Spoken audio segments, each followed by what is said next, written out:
وذكر فإن الذكرى تنفع المؤمنين. Jannah has 8 gates, subhanallah, wide open, flung. You will enter from the one you deserve to enter from.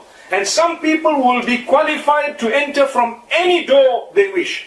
This is why the one who fasts, we know the name of the door. What is it? Ar-Rayyan. There are other ones. According to one narration, there is a door called a Sabr, for those who are bearing Sabr. Those who, and there are so many names that are given, and some people will be told, enter from any one of these 8 doors you want because you are qualified. You have so many degrees, mashallah. May Allah subhanahu wa ta'ala grant us entry at least from one door. So they will be open. Whoever enters it, there is no chance of coming out again after that. And they won't think of coming out, because in Jannah, as the Qur'an says, لَهُمْ مَا يَشَاءُونَ فِيهَا. They will have whatever they want in it. Whatever they want in it. And then Allah says, وَلَدَيْنَا مَزِيدٌ. And we have something extra for them. We have something more for them. We'll get to that inshallah in a few moments. But in another verse, Allah says, فِيهَا مَا تَشْتَهِي الْأَنفُسُ وَتَلَذُّ الْأَعْيُنُ. The wording is so unique, so powerful. In it is what the souls will desire. What your soul desires. Imagine, the term body desires is not mentioned. Because someone might say, my body is going to be depleted in the earth. The body I have here right now, it's going to, as Allah says, مِنْهَا خَلَقْنَاكُمْ وَفِيهَا نُعِيدُكُمْ. You know, we have created you from soil and we will return you in it. We don't want people to argue. There must be no statement of argument. Allah says, anfus. You will be resurrected also again from there, as per the plan of Allah. But exactly the fine details of what will happen, we only have a certain limit of it. We know we are resurrected. We know we will be very tall. We know we will be brought up to the age of 33. Those who have passed away beyond the age of puberty will be brought up to the age of 33. So even if you died at 18, 19 or 70 or 90, you will be brought up to the age of 33, a certain height, sittuna dira'an. It's translated by some as 18 meters and some as 60 meters. Whatever it is, it's very big. I was reading the hadith which speaks of the tent or the abode that a person may have. Obviously, if you wish for it, you will be having it. And it will be there for you anyway if you'd like to dwell in it. It is made of a pearl. You know, when you see a pearl, what's the size of a pearl? Can anyone, show me a size of a pearl roughly? Anyone seen one? Yes, there you are. Someone saying this size. You see this size here. And I've perhaps heard of something slightly bigger. It can fit in your hand. The pearl will be 60 meters tall, high, going high. Imagine what type of a pearl that must be. Subhanallah. And it's a tent that you can go into.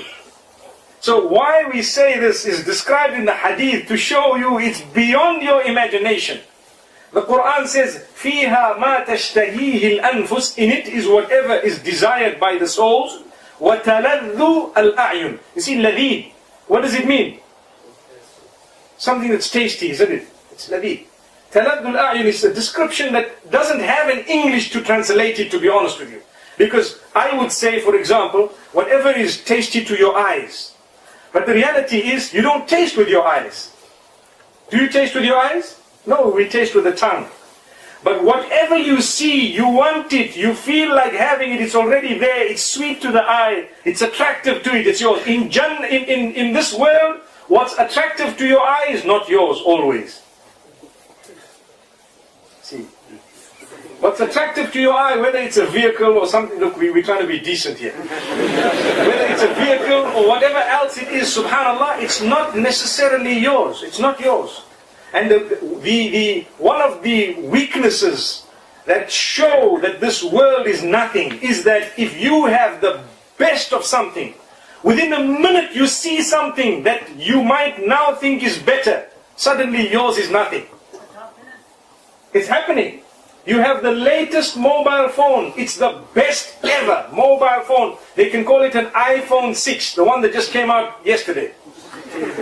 And what happens? You will have it and you hold it and you're so excited, and the guy next to you has an iPhone 7 and you just put yours in your pocket. And you're looking at the other one and say, no, that cannot happen in paradise. No, because your own spouse, for example, will be changing as per the sweetness of your eye and its liking. Subhanallah. So you want tall, it suddenly becomes tall. Short, it suddenly goes short. Allahu Akbar. You know, wide, this way, this color, that color. It's like, you know, changing with a flick. Not even a flick. Sometimes you have these apps that you get on your computers where you want to change something and you try 10 different, you know, say for example, I'm just going to throw an example, a motor vehicle you want to purchase, and they tell you what color would you like, and they show you 10 different colors, and you're clicking to see what it looks like. Click another color, click a third color, click. That click may happen such that your eye automatically chooses the color of the spouse, how it is liking it. And at the same time, as a moment progresses and the eye finds it sweeter to have a different color, it happens that way. And something described that is even better and more mind-boggling to show you that it cannot have crossed your head in the proper sense. All this we are saying, bearing in mind that in reality what we are going to have is far better than whatever we are describing here. Imagine. So what we are saying, mashallah, it's something. Remember, we've heard of how important it is to work towards this. Because what's the point of talking about this when we are distant from it, you know? One narration says, whoever has drunk the wines of this world, you know, the alcoholics, the khumur that you have, will not be drinking that in the akhirah, which is prepared. So, if you do something here, you might not have it there. And yet Allah says, you will have whatever you desire. So some of the ulama have explained very beautifully that the code of desire of that item is just removed. So you won't desire it. Subhanallah. You see, we might have 3 million, 4 million desires. One code is removed. You won't feel that I'm not desiring this item, but you won't desire it because that little code is removed because you did something in the dunya. You won't know, but others would know what it's like. May Allah subhanahu wa ta'ala grant us goodness.